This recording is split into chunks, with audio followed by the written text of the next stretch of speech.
signature du deal qui pourrait avoir lieu la semaine prochaine, au plus tard. Même si Kagame a boyi, mais comprenez qu'il y avait 3 deals, 3 signatures, 3 accords. Le premier accord, c'est l'accord de paix entre, déjà signé même, Kagame Aekobo en retard, on dirait Moutou et Zosalabiente. C'était déjà signé. C'est un accord entre les Rwandais et la RDC. Ils se sont entendus, ils se sont parlé, ils ont travaillé et ils ont signé. Ce qu'il restait, c'était juste battre la silhouette, il y a président rwandais, silhouette, il y a président congolais, battre la signature nassée. Il y a accord déjà signé.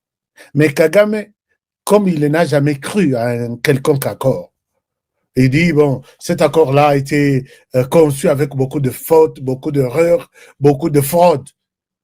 Donc, qui croyait prendre les prix. Puisque dans tous les accords que Kagame a toujours souhaité signer, il a toujours menti quelque part. Il a toujours piégé la RDC quelque part. Mais il y a Mokishi. Il y a une montagne difficile, il y a qu'à bouger, même sur les lobbies. Si vous êtes rempli du Saint-Esprit, vous serez à mesure de déplacer cette montagne de là où elle se retrouve jusqu'à une autre position. Mais cette fois-ci, la montagne devant Paul Kagame ne bougera pas. Il s'est rendu compte que à cela qui est pour voir oh là là, est-ce qu'un problème de connexion? Non, je ne pense pas, mais ça va aller. Et là, Kagame dit, on a sali tout, je ne signe plus cet accord-là. Ça, c'était le premier accord, accord RDC-Rwanda. Il y a un deuxième accord, accord RDC-États-Unis. Sur toute cette vague d'investisseurs qui sont prêts, qui ont déjà validé beaucoup d'argent pour dire allons en RDC et investissons. Il y a aussi un troisième accord, accord Rwanda-États-Unis. Et là, tu as évité, le Rolabo est déjà au Yaliboso. Je ne sais pas si il ira signer au Yamibali. Or, ce sont des propositions de Kagame. Kagame a changé tout quand il a compris que non, tu devrais signer quand même l'accord sur l'intégration régionale économique. Vous devez faire. Kagame s'accroche à ça. Quand Tshisekedi a refusé ici, Kagame était les premiers à réagir. Regardez, c'est lui qui veut la paix. Voilà, il refuse l'accord.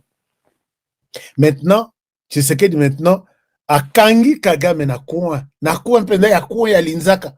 Aiko kangaya che kachi. Alobi, je signe l'accord d'intégration régionale, mais nous ajoutons une disposition. Cet accord d'intégration régionale économique ne peut s'exécuter qu'après le départ du M23, du Rwanda sur les sols congolais. Et là, c'est la même chose. J'ai vu des gens interpréter mal cette histoire. Tshisekedi sait où il veut en finir avec, il veut aller avec Paul Kagame. Ils ont crié ici. Pourquoi il n'a pas signé? Pourquoi il ne paye pas? Pourquoi? Tshisekedi signe, mais on a ajouté une disposition que cet accord d'intégration économique régionale ne peut avoir lieu, ne peut être mis en exécution que si les Rwandais quittent les sols congolais. Ils se retrouvent pour la 3e fois Kraka na Maboko. Puisque Bango Bazaraki Kozela, Tshisekedi a signé, nous ne sommes pas en bonne relation. Toujours au Kanate, toujours au Banate. M'a demandé que, yo demande que l'FDLR menace la paix de l'autre côté. Il faut ballon en RDC, bazon akuna. Mais, Ngaïpe demande que, batuna yo ballon sur les sols congolais. Mais, aujourd'hui, tu m'accuses sur toute la planète, je ne signe pas l'accord d'intégration régionale. Je vais signer, mais à condition que cet accord ne peut avoir lieu que si le Rwanda a une présence zéro de ses troupes sur le sol congolais.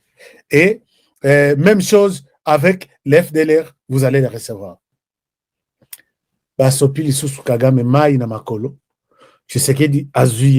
pourquoi moi j'ai toujours dit que ni moi qui parle chaque jour sur Tshisekedi, sur Kagame, peut-être je ne connais pas encore Tshisekedi Félix.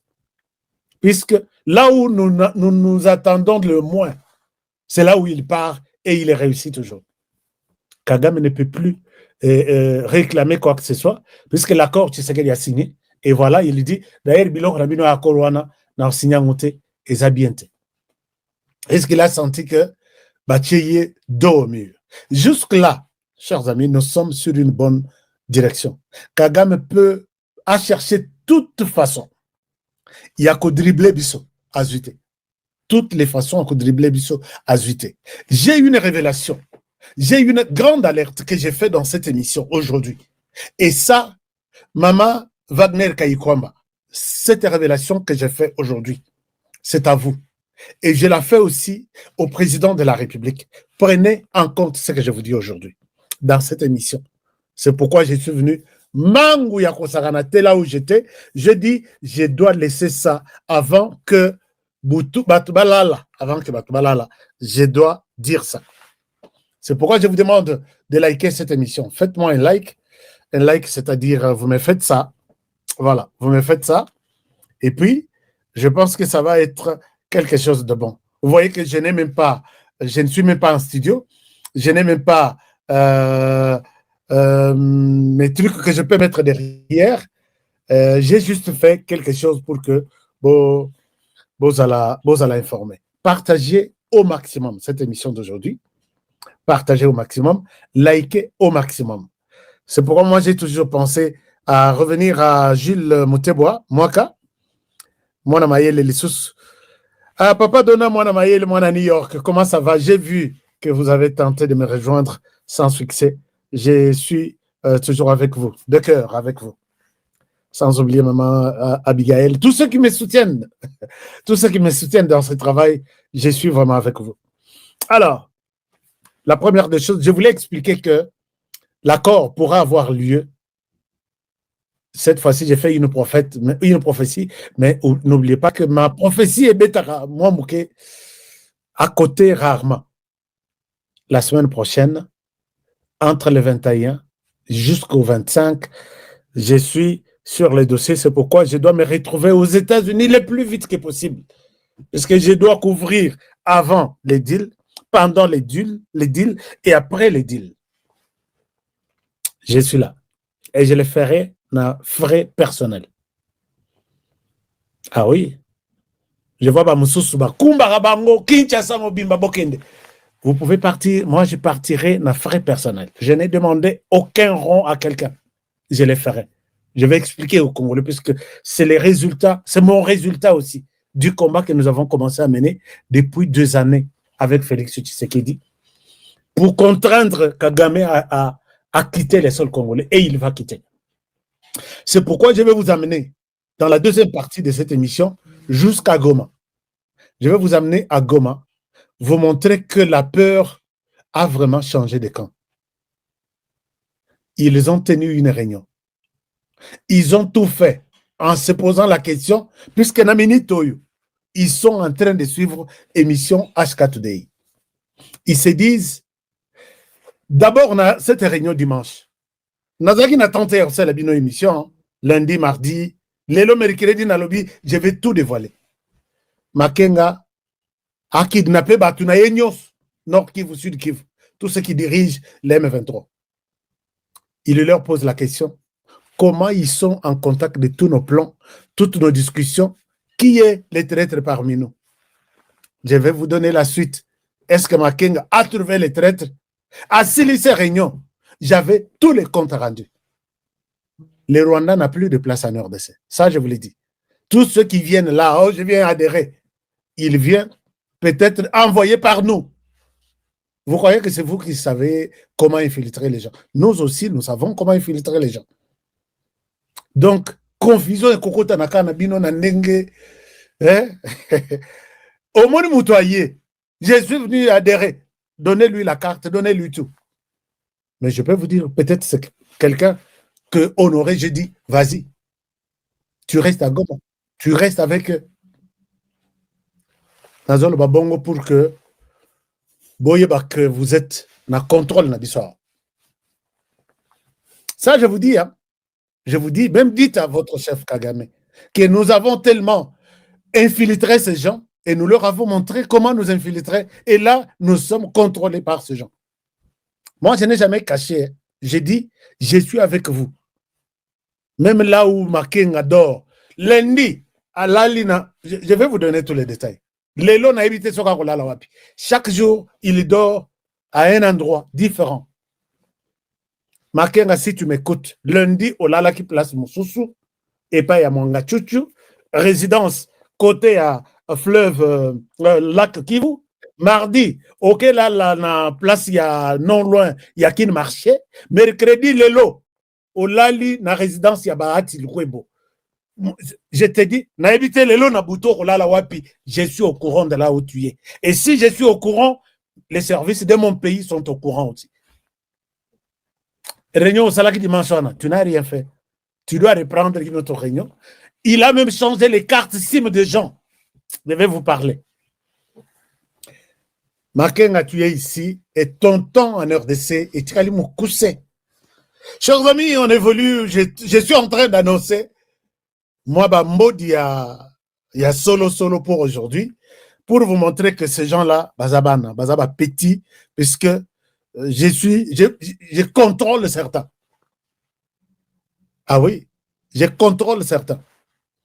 Même ceux qui vont changer mon numéro de téléphone, vous croyez avoir réussi? Jamais. Jamais. Je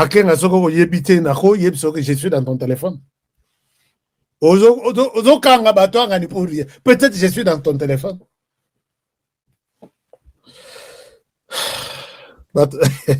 Irene Toshalobi, akufata kokufako. Makenga akokufa puisque azobanga déjà,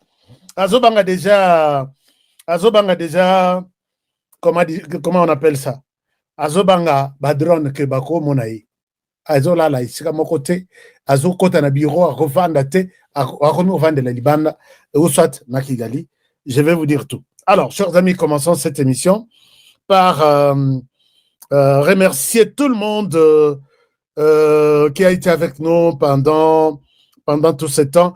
Je vais vous annoncer, je vais faire les annonces des affaires, de business, juste à la fin de cette émission.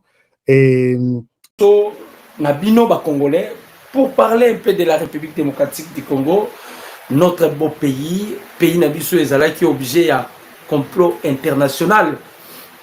Tobeta masolo ya mboka ekolo Congo, tolobaka yango mais de fois Congo mboka munene makabozanga kate exaucer mbote na yo mulanja mbote na ba kongomani nyonso toyependa to solola to kobeta masolo ebele lelo bokoyeba pourquoi Kagame a refusé l'accord ya Washington. Bokoyeba yango lelo bandeko ndenge nazoyebisa bino boye milelo eza na Kigali et pas ya batute mais milelo eza pa ya Kagame na Kigali. Alors tolobaka bomo mesano Congolais solo koyi koleksa mokolote sa koluka koyeba pays na yo ilalaki ndenge nini elamuki ndenge nini après midi oyo pays na yo kotisi ndenge nini. C'est très important. Nous avons qu'un seul Congo. Congo Brazzaville les a Congo et nous avons qu'un seul Congo. Donc eza ya motuya pour na ba Congolais ba internaute ba diaspora koluka kolandaka chaîne na bino de référence Dr News pour na koluka kotala pe koyeba makamazali koleka en République démocratique du Congo. Donc dès la lobby na bino awa bandeko ba Congolais les M23 complètement affaiblis. Le M23 complètement affaibli. Donc je vous dis que je vais vous expliquer pourquoi Paul Kagame a rejeté en bloc et pendant ce temps, Kagame a défié la communauté internationale, précisément les États-Unis d'Amérique.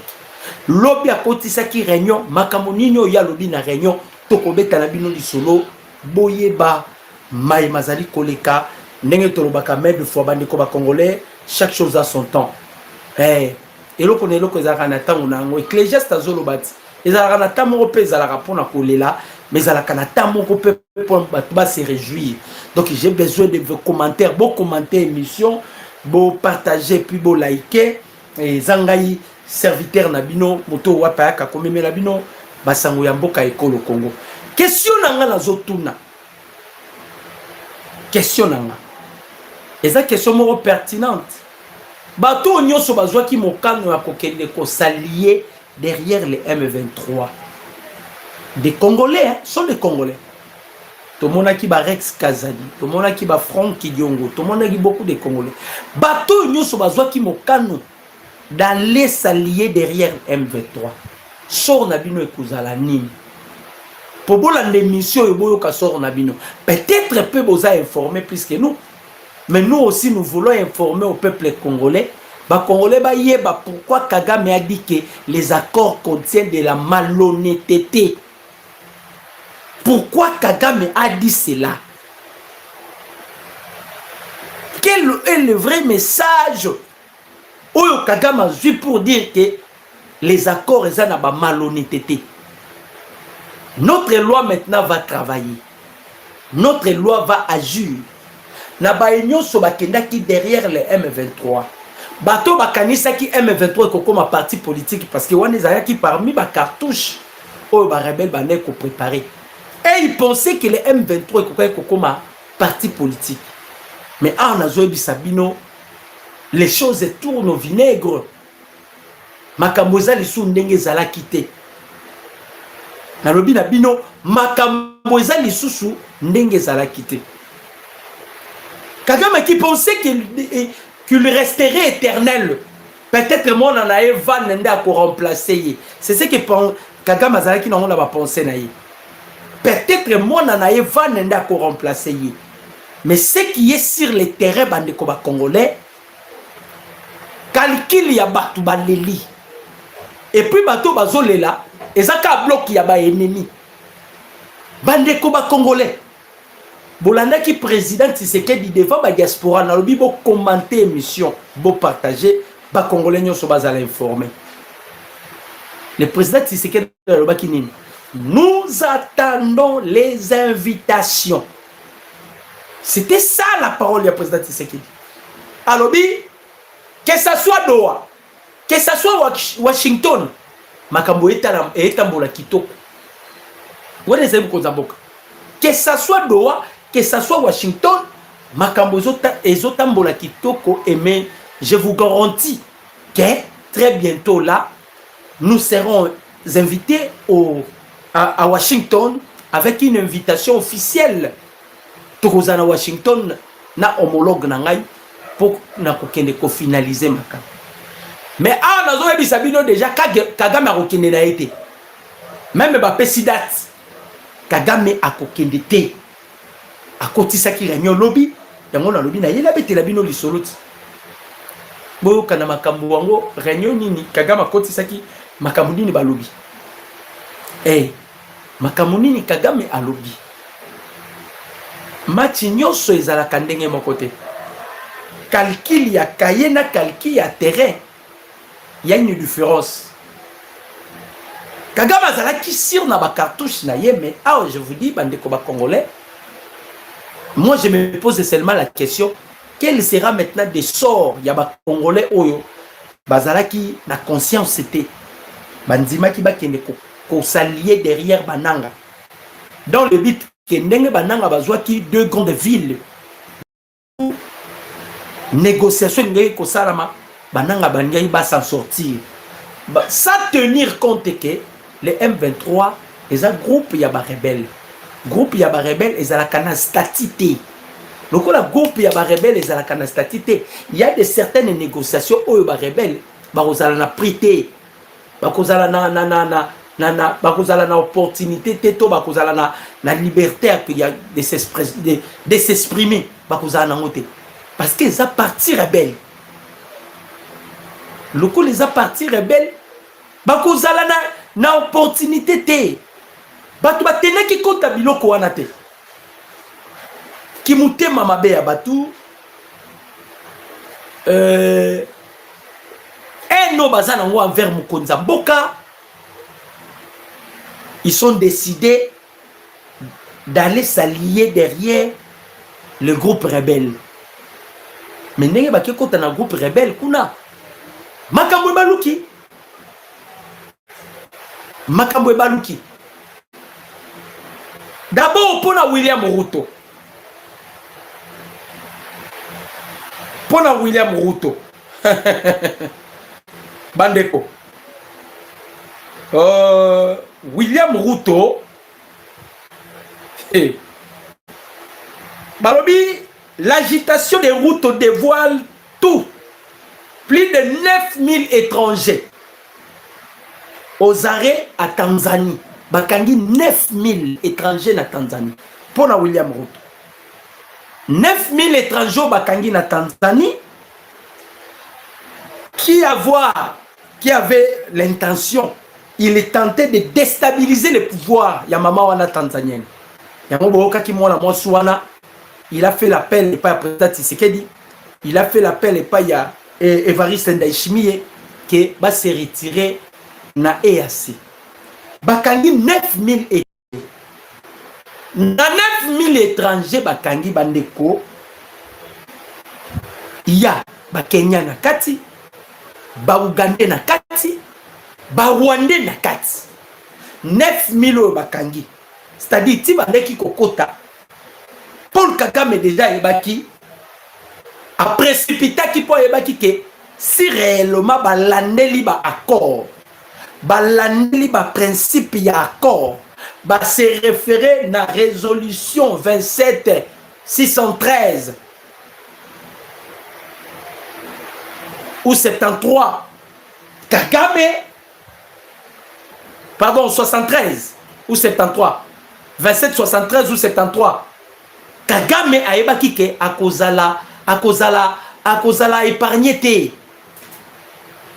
Voilà pourquoi baluka ki bazwa grande quantité, grande partie ya est de la biso. Ba nyoso ba proposition États-Unis ba l'Europe ça, bango ba ngeba ba na kubo yango déjà. Que biso to s'incliner te, nous allons dialoguer.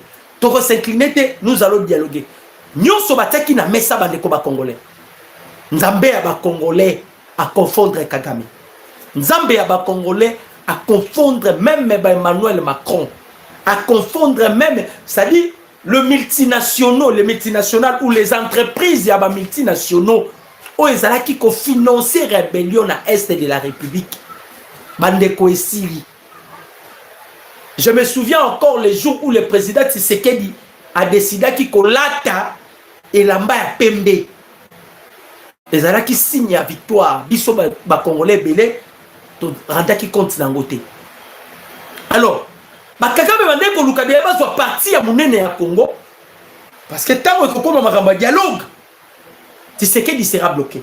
Yango ba William Ruto ba kenda ki siko na Tanzanie, ba beta coup d'état na Tanzanie parce que il ciblait et la Tanzanie et le Burundi.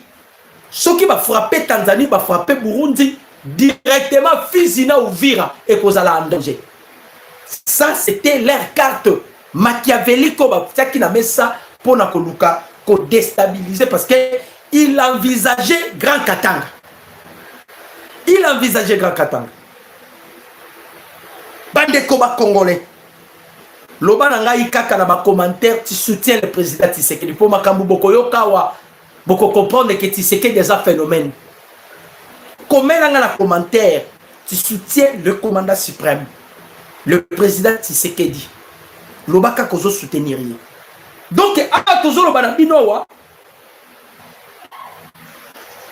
William Ruto, Kakuta Museveni, Paul Kagame, exposé.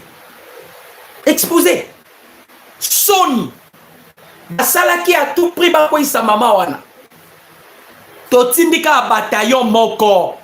Bataillon moko. Na lobi ba commentaire na bino boko melanga kaka soutien total au chef de l'État, soutien total au Wazalendo et le FRDC. Na ba commentaire, j'ai besoin de vos commentaires. Soutien total au commandant suprême. Bande ko to uti musika. Peut-être ba congolais belé bazana katsa ignorance.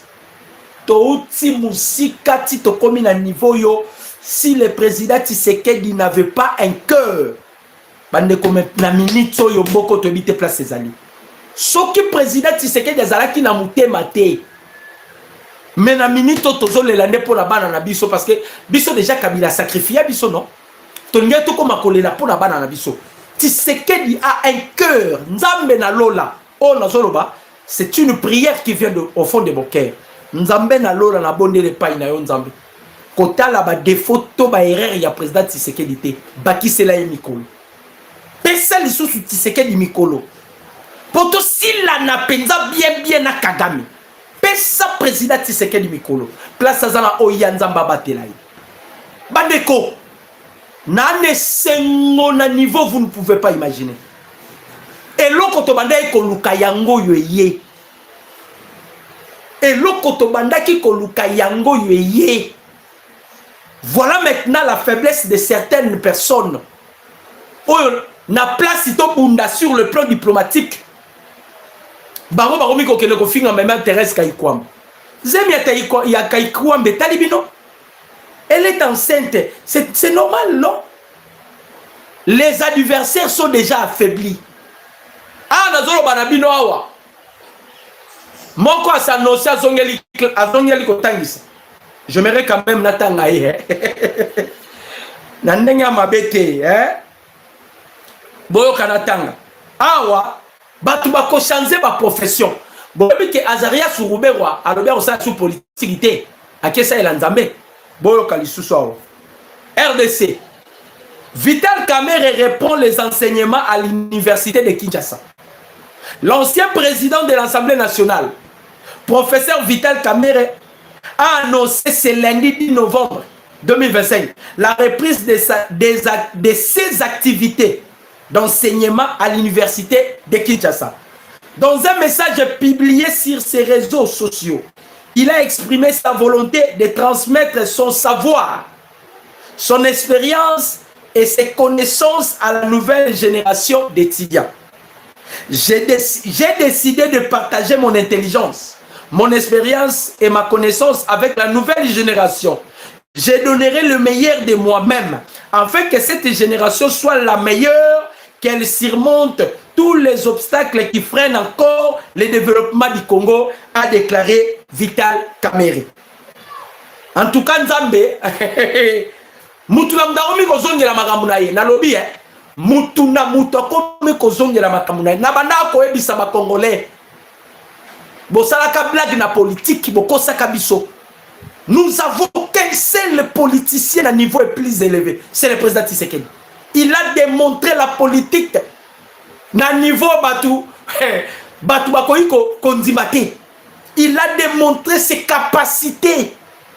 Franck Nyongo alobaka makambo azaka na raison. Bobi Franck Nyongo alobaka nini? Abi kondo Etienne Tshisekedi wa mulu mando bimisa biso kala nzela. OK, andoi ko bomba mona nena ndaku azoko lakise makambo ya solo.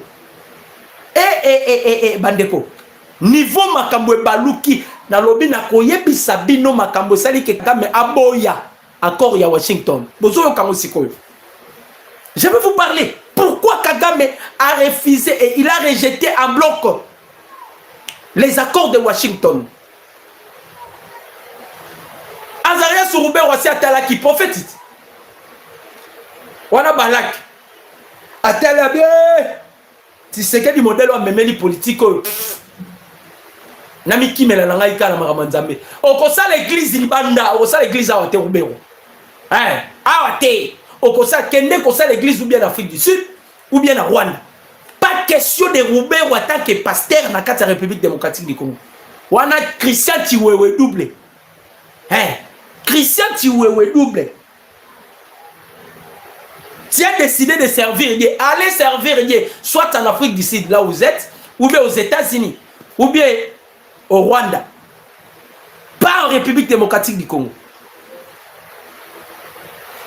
Bandeko, si c'est qu'il y a sali diplomatie, c'est un niveau que Kagame a défié les Américains.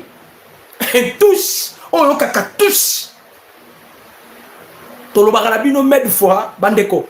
Ngango a pesi ba joueur qui si ba beta balle. On s'est retrouvé comme on nganga na kati terrain. Sache-le que qui soit pesi ba joueur, ba koki ko utiliser en moto. Ndeko réalité sur terrain, le président Tshisekedi c'est une bombe atomique. C'est une bombe atomique. Sa tête est sa bombe à retardement. Il a dépouillé Kagame à niveau. Kagame a défié les États-Unis. À côté de ces réunions, beaucoup de na réunion, makamni Kagame a lobby. Beaucoup. Quand on avait dit à Kagame, Kagame tika ayoka kite. Tshisekedi a exhorté Kagame na ba façon nyos ayoka kite. Na ba M23, le chef de l'État Koutana qui na président zimbabwéen ayebisi bobenda bana wana matoi. Personne n'a cru que Bic, j'ai le stylo à moi, n'a papier et qu'on s'il sa guerre. Personne n'a cru. Même les politiciens que nous avons dans notre pays, Bakanga Minoko, laissez Tshisekedi enseigner la politique. Vous tous, vous ne connaissez pas la politique. C'est-à-dire, il va enseigner la politique. Il a dépassé l'attendement. Un expert français, Mokazolo Babi, non. Même Etienne Tshisekedi, Azaki na dimension un expert français, Azo décrypté, Azo décrypté ma faculté mentale. Yam Konzamboka sur le plan diplomatique. Ba Ousdei Bazolo Banin, Tshisekedi c'était mathématicien de guerre. Kagame to suye penda ao. Ba Congolais to bonde la bisonyo so Kagame akende Washington ete to bonde la. To ebisa Nzambe. Pesa Kagame mutema ya makasi ya Pharaon. Akende Washington ete. Je vous avais déjà promis sur la mort de Kagame. Ça ne passera pas. Yemoko alobi ango na réunion place à Kotina Batu. Il a parlé de ça. Place à Koti réunion à Yebisi Batnae. Je vous avais déjà annoncé sur la mort de Kagame. Et je vous avais annoncé sur l'arrestation de Joseph Kabila. Tibomoni Tshisekedi Davali Kimia Kabila Yebi. Que nous avons affaire avec des politiciens de haut niveau. Abengara Batune na Kingakati. Kabila. Aibisaki Batuna Kingakati, méfiez-vous de Tshisekedi. Il est plus dangereux que son père. Bazoka ngo baventure. Bazoka ngo baventure. Toke pa Thomas Lubango. Boti kanabino bitumba. Dieu n'est pas de votre côté. Pourquoi beaucoup comprendre été? Bisonyo soto vanda. Boka makambo ezoleka. Barobi wapi? Koudi pour la milice de Thomas Lubanga à Lituri.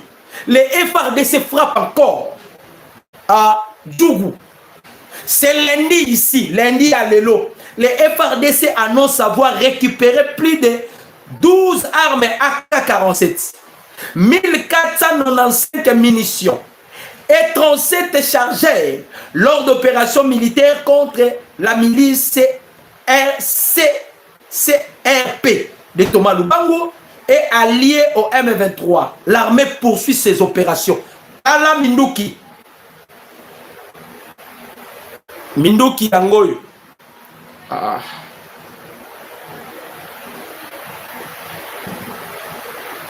Minduki Yango to récupérer l'élo. Dans l'opération Salami.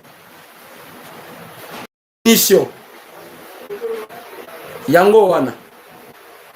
Yango Wana. Avec tes munitions. C'est-à-dire, bande comme Congolais, makambozo kende na vitesse ya moulay. Boyoka, etidi kaka, bazo sala ce qui concerne, bisi binoa. Kamere pema na politique abi, na kezongi na getangisa na ngai. Naketangisa na ngai. Balobi boye, boyo kanani. Balobi, lorsque vous voyez celui qui autrefois considéré comme le maître de l'Afrique pleurniche, comprenez que l'État ne court plus à sa faveur et qu'il n'est plus désormais qu'une poule mouillée et l'ombre de lui-même. Lelo Kagame, qui avait insulté le président Tshisekedi lors d'un forum, si vous allez vous souvenir, en Belgique, pendant que le chef de l'État l'avait dit que je tends ma main à Kagame. Kagame a dit, nous ne sommes pas ici pour rencontrer ceux-là qui pleurnichent Lelo Kagame, il est devenu un pleurnichard le plus élevé. Yakolela ba président Nyonso. Balobi Kagame est contraint de signer cet accord de paix avec la RDC sous le guide des États-Unis d'Amérique pour une solution, pour une résolution définitive des conflits dans le parti est de la République démocratique du Congo.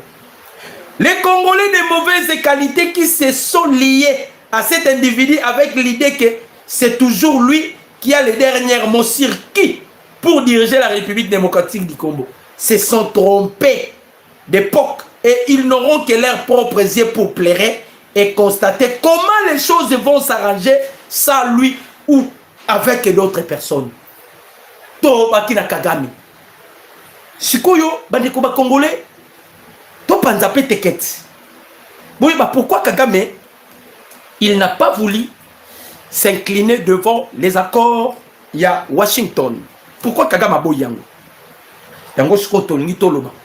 Bo aimer vidéo, bo commenter, bo partager. Na ba commentaire na bino, j'ai besoin seulement bo komelanga kaka soutien na bino indéfectible et pas ya Mokonzamboka. Soutien total au chef de l'État, Félix Antoine Tshisekedi Tshilombo. Donc soutien na biso total et pas ya Mokonzamboka, Félix Antoine Tshisekedi Tshilombo. Soutien total. Ah, tokei sikoyo bandeko ba Congolais. Problème eza nini? Bomonaki accord ya Washington, bomonaki accord ya Doha. Ok, ti bakendaki na Doha, Paul Kagame. Bakendaki na Doha. C'est qui encore? Bertrand Bisimwa, azalaki pe na Doha. Vous savez, c'est-à-dire, il y avait 3 délégations. Ezalaki na délégation, il y a M23. Ezalaki na délégation, il y a Paul Kagame. Et il y a Rwanda, et puis il y a la délégation à Kinshasa. Mouto bakutanaki na président Tshisekedi, c'était seulement Paul Kagame. Donc bon landate ba image mona, ça c'est une armée numérique.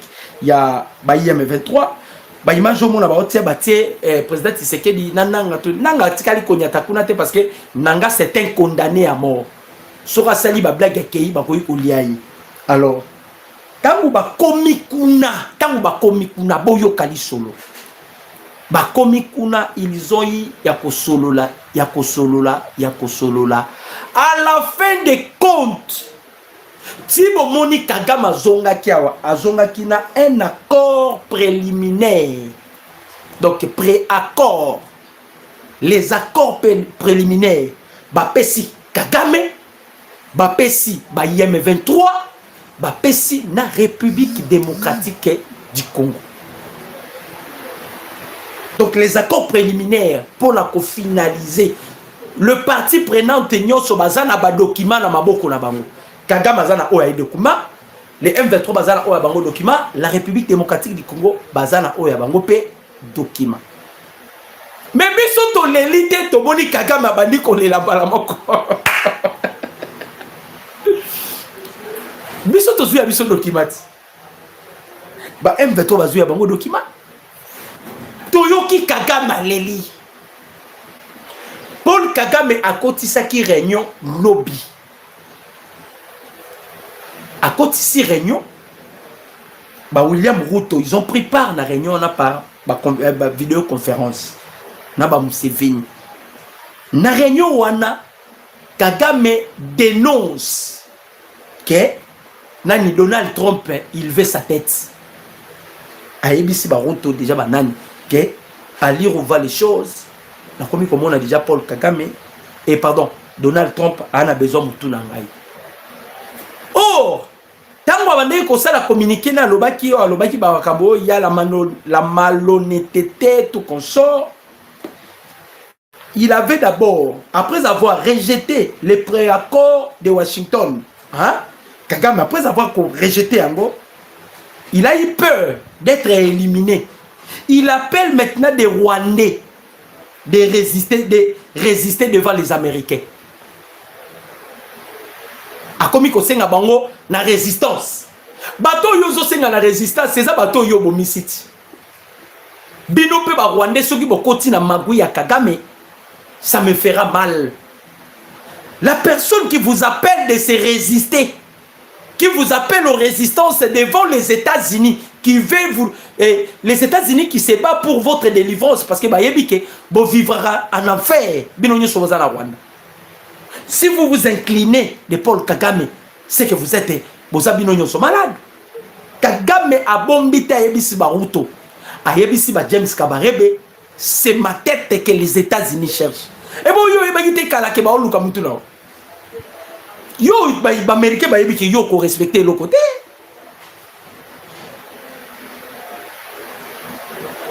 Yo, ba américain ils savent bien que toi tu ne respectes jamais les accords. Et qu'il y avait une famille qui te soutenait, qui te protégeait, c'est la famille Clinton. Bill Clinton, bazali sous la mot à dire aux États-Unis. Devant Trump ba kolobanine. Devant Trump ba kolobanine. C'est-à-dire Kagame déjà avant qu'il makamo ba blague. Na lobi na bino yango bomoni ba Pierrot Louara ba komi ko finga Mama Thérèse Kaikwamba. Même armée numérique ya Rwanda. Il manque des informations. Il commence à parler de Mama Thérèse Kaikwamba. Oh, makambo ba Congolais kotibino na nini? Na document we ba pesi bango accord préliminaire boyoka bandeko. Na accord préliminaire oyo ba pesi.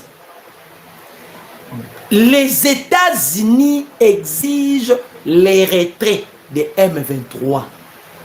Ba ebisi Kagame bimisa batu na yo. Ba M23 bazongi seli bango feuille de route ya Luanda na Nairobi. Démobilisation, désarmement, na cantonnement.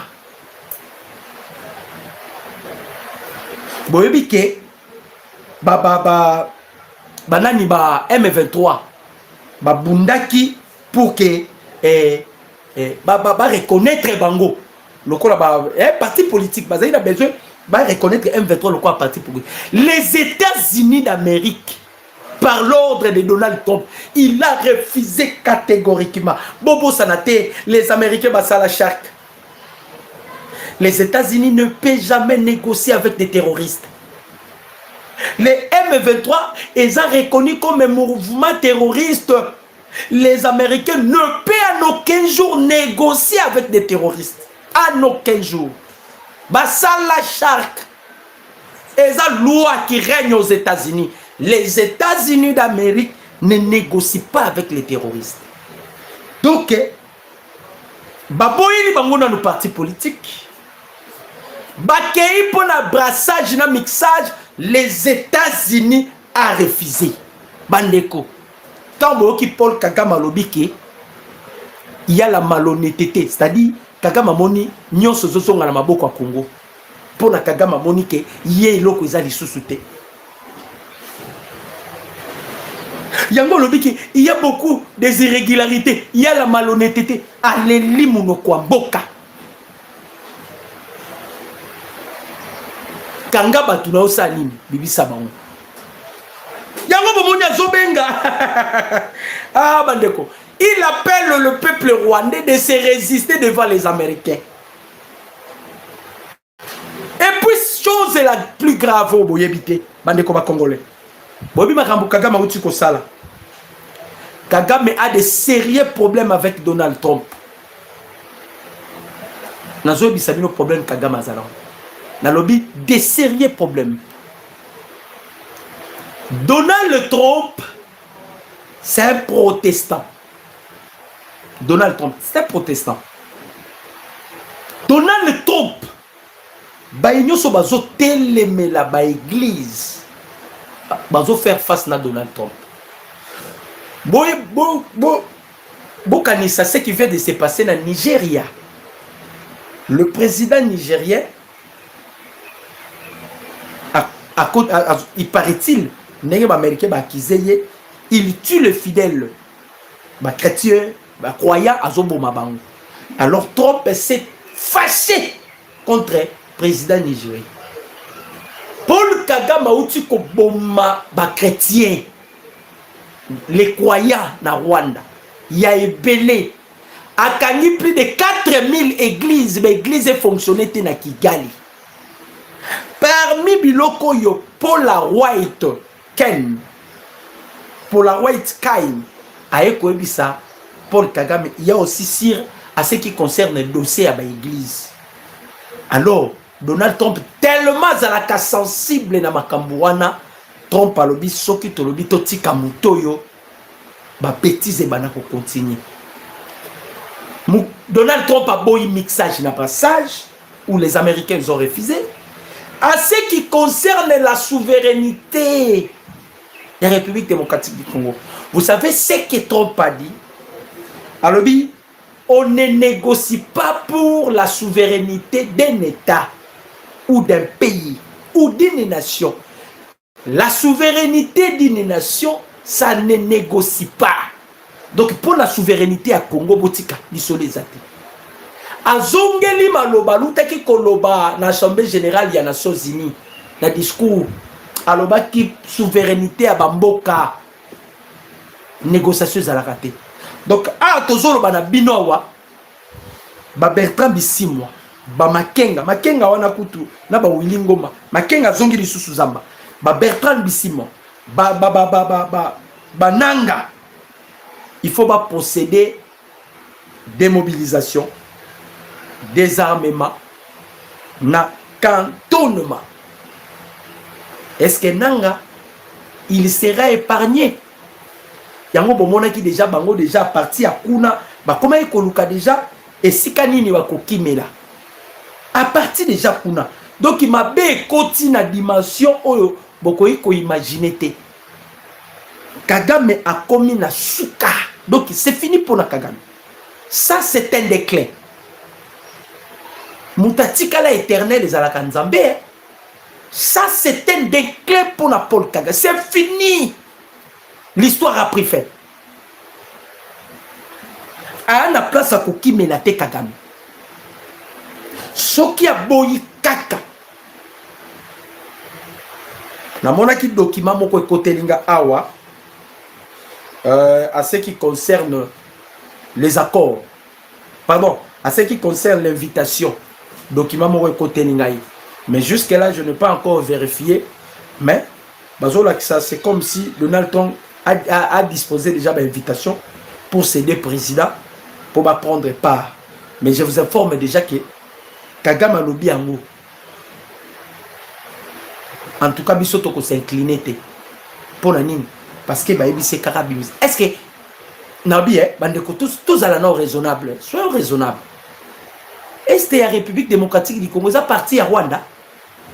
Le Kola y a comme la Monisco, a comme la ONI, a comme la même colon que Ndambu ya Mabele ya Rwanda et Kota na Congo à travers Massisi na Rutshuru. Donc ils veulent à tout prix nyonso ezani ba obanga. Namoni ndekomoko internaute il a évoqué sur les changements de la constitution. Kagame ba obanga. Et là on y ba obanga. Ce qui Kagame les lois ont revendiqué certaines terres dans la République démocratique du Congo, c'est par rapport aussi à la constitution. Ndekonanga Adoi, Adao, Aochokoma, il faut changer la constitution. Effectivement, depuis la Luanda. Vous savez pourquoi Nazolo Babon? Il y a des accords où Joseph Kabila signa. Ces accords-là, ce qui est dans l'article 216 de la constitution. Bazolo ba accord réseau primé l'icolo ya constitution. Donc aussi longtemps constitution ils a changé te ba koroyo Paul Kagame lelaka ba signé na Kabila ils ont pesé. Oui mais que Kagame kenda pas Erdogan a tout naye homologue naye a tout nié. Pourquoi Yonati Tshisekedi bozolo karaté? Pourquoi vous continuez toujours à se battre avec Tshisekedi? Quelle était la réponse de Paul Kagame? Kagame a dit nini? Alobi Tshisekedi n'est pas coopératif. C'est ce que Kagame avait dit. Alobi Tshisekedi n'est pas coopératif. Batuni est coopératif na ndenge nini? Alobi prédécesseur na ye muninga na yo azalaki wana. To signaka na ye ba accord. Boyo accord Joseph Kabila signé na ba Congolo baza nazoyeba te baza na silina mitu congolais penza ya congolais de père et de mère obeta pe na munoko na yo sur les retours ya Joseph Kabila hein obeta penda na mutu na yo pour na Joseph Kabila signé